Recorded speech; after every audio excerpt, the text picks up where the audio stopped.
heard earlier this week about plans in Bristol to go to 4 weekly bin collections for black bin bags, so essentially once a month. It isn't just Bristol, though. The TaxPayers Alliance has found that 1 in 10 councils is looking to reduce their own bin collection services. We're now joined by Shimeon Lee from the TaxPayers Alliance to explain more. Good morning. Good morning. Thank you for having me. Thanks for joining us. Well, look, it's ultimately going to save taxpayers money, isn't it? So on that level, you must be pretty pleased being the Taxpayers Alliance. But on the other hand, it's probably going to cause people inconvenience. Well, I don't think that's correct. I think that waste disposal is actually one of the fundamental duties of local government. It's one of the reasons why we pay council tax. And it's a very troubling sign to see councils failing to collect rubbish on time and having rubbish stay out in bins for up to a month. That causes huge problem for residents, and that's not what we are paying council tax for. Do we know how many councils are considering once a month black bin waste collections? Because we were just talking here in the studio about it before you joined us. Mine are every 2 weeks for a black bin, but every week's for recycling. So London has different services. Do you know how many are doing it once a month?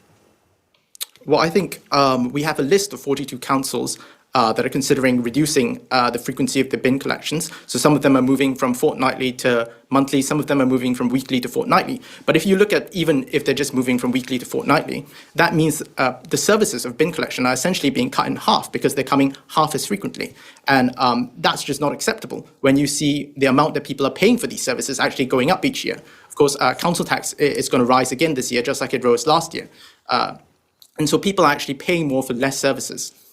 So ultimately, you think taxpayers are losing out. They are, though, covering the cost of lots of other things, including social care. We've talked about it on this station at length, housing costs, SEND costs for children in schools.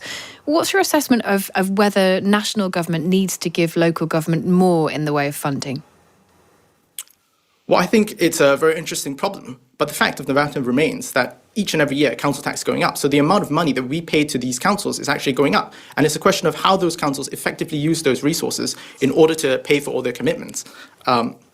So there is the argument, of course, that local councils are being required to take on more and more responsibilities from central government. But that doesn't mean they should abandon these core, basic and fundamental services like bin collection. So what's the solution here then, in your view?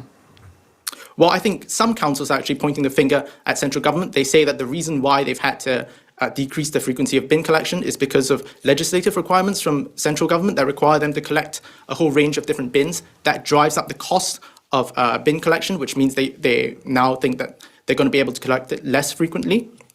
So we could be looking at reducing the cost of bin collections through targeting, removing some of these environmental regulations. We've had a TPA piece of research come out last year, which showed that in some parts of the country, residents are being forced to sort their garbage into up to 10 different types of containers. That will drive up the cost of bin collections and make bin collections less frequent. So that's one area where we can sort of try to reduce the cost of these things. Yeah, it's a really good point. Shimeon Lee from the Taxpayers Alliance there talking to us about bin collections, which we know is something that matters a great deal to lots of you. Thank you, Shimeon, for being with us on the programme today.